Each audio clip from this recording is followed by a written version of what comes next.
कैसा रहा आज का कार्यक्रम बहुत सफल रहा और सबसे बड़ी बात है कि भविष्य हमको बहुत सफल दिख रहा है, क्योंकि यहाँ पे युवक जो थे वो बहुत उत्साहित हुए, उन्होंने पार्टिसिपेट करा और बहुत खुश हैं। जो जन स्वराज की सोच है उससे खुश हैं, तो बहुत सफल रहा। आज की सभा में और हाँ नवयुवक जो थे काफी आए हुए थे।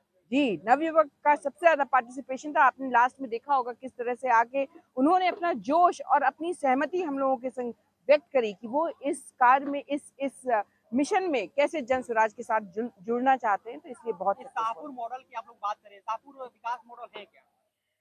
शाहपुर विकास मॉडल जो है यहाँ पे रोजगार और एम्प्लॉयमेंट कैसे जनरेट करा जाए उसके बारे में बताता है। क्या है कि हमारे बिहार के ही लोग, कितने लोग हैं जो बाहर जाके भी काम तो करते हैं, लेकिन बड़ी बड़ी कंपनियां भी बिहार के ऊपर भी लेकर उन्हें स्टार्ट कर रहे हैं।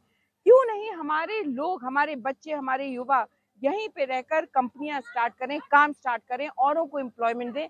तो it is about employment generation in Bihar, within Bihar, by the youth of Bihar. विपक्ष आरोप लगा रहा है कि ये लोग बाहर से आए, वो यहाँ पर चिल करने के लिए चिल करके यहाँ से निकल जाएंगे विधानसभा चुनाव के बाद।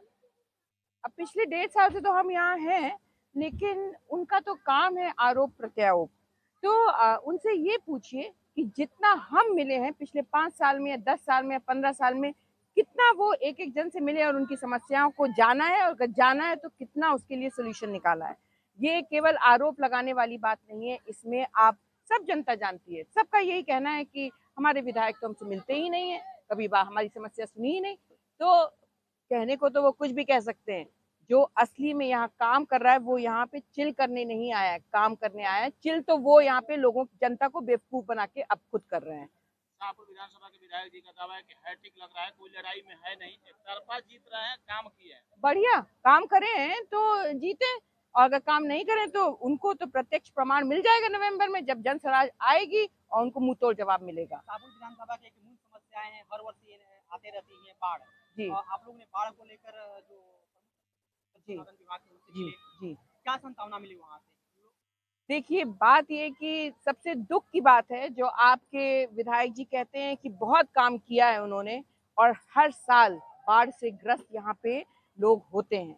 ऐसा ही काम किया था तो समय पे क्यों नहीं वहां पहुंच के पहले से ही बाढ़ आने वाली है या इस एरिया में बाढ़ आती है तो उसके लिए कोई सोल्यूशन निकालने की कोशिश करी। उन वहां के प्रमुख सचिव का कहना है कि आपके एरिया से तो शाहपुर विधायक तो छोड़िए, कोई भी वहां उनसे आके बाढ़ के बारे में बात करने नहीं आया। ये मुद्दा तो अब उठा है और उनका कहना है कि अगर ये अक्टूबर नवंबर में उठता, आपके विधायक आते यहाँ पे बात करते, तो शायद अभी ये स्थिति नहीं होती। अभी स्थिति क्या है कि बिगाड़ हो चुका है, उसमें क्या थोड़ी बहुत सहूलियत मुहैया करा दें, लेकिन पहले अगर समय पे प्रोएक्टिव एक्शन यहाँ के विधायक ने लिया होता, ना कि रिएक्टिव जो ऊपर पेपरिंग कर रहे हैं, तो फिर ये हालत ही ना होती। अभी ये बाढ़ की शुरुआत है, तब इतनी भयावह स्थिति है, जबकि बाढ़ का भी मौसम जी जी जी ये जी। अंत तक कितनी स्थितियां बिगड़ेगी? देखिए, हमने सुना है कि 2 वार्ड जो है वो पूरे अभी तक डूब चुके हैं, और ये तो बढ़ती ही जाएगी। तो इसमें कोई मतलब बढ़ेगी, तो इसको हम लोगों को देखना है और समाज को आगे आना है। हम सबको मिलकर सोसाइटी को आगे बढ़ के इसको निकालना है। अब इसमें रिवर्स तो नहीं हो सकता है, लेकिन अब इस सिचुएशन को संभालना है तो वो सबको मिलकर संभालना पड़ेगा। इसमें सरकार का सहयोग चाहिए, यहाँ के अफसरों का सहयोग चाहिए, और विधायक जी आके यहाँ लंगर लगा सकते हैं, क्योंकि वही वो कर रहे हैं।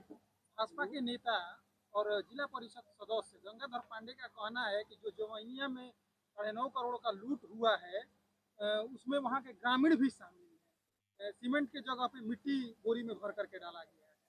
देखिए, ये पूरा एक नेक्सस है। ये ऊपर से आते हैं कि आपको इतना पैसा देना है, उनको इंस्ट्रक्शंस आते हैं।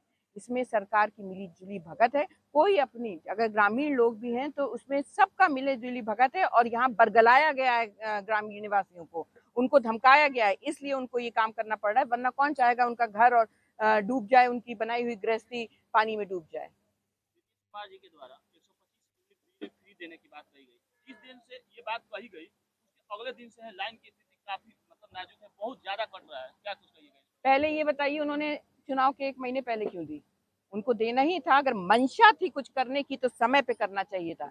ये चुनावी कैरेट एंड स्टिक की पॉलिसी अब नहीं चलेगी। अब जन स्वराज आया है जो परमानेंट सोल्यूशन निकालेगा। ये आखिर में 125 यूनिट दे दी, उससे कुछ काम नहीं करेगा। अभी एक आदमी की एक मृत्यु हुई है इसी बिजली हमारे शाहपुर विधानसभा से।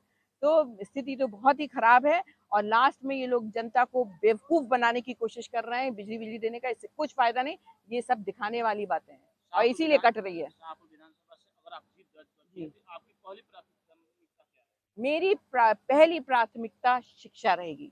मैंने जैसे बोला कि मैं साधारण घर से आई हुई एक महिला हूँ, लेकिन मैं एक सशक्त महिला हूँ और सशक्त इसलिए हूँ क्योंकि मैं शिक्षित हूँ। शिक्षा ही गरीबी से निकालती है, शिक्षा ही आगे रोजगार दिलाती है और शिक्षा ही आपकी मानसिकता एकदम बड़ी कर देती है और आप ये जात पात धर्म छोटी चीजों के ऊपर उठते हैं और विकास की सोचते हैं। तेजस्वी यादव जी कलम बांटने की बात अच्छी बात है, बांटे हैं, बच्चों का फायदा होगा, फ्री में कलम मिल जाएगा। वोट उन्हें कलम बांटने से नहीं मिलेगा। करते हैं।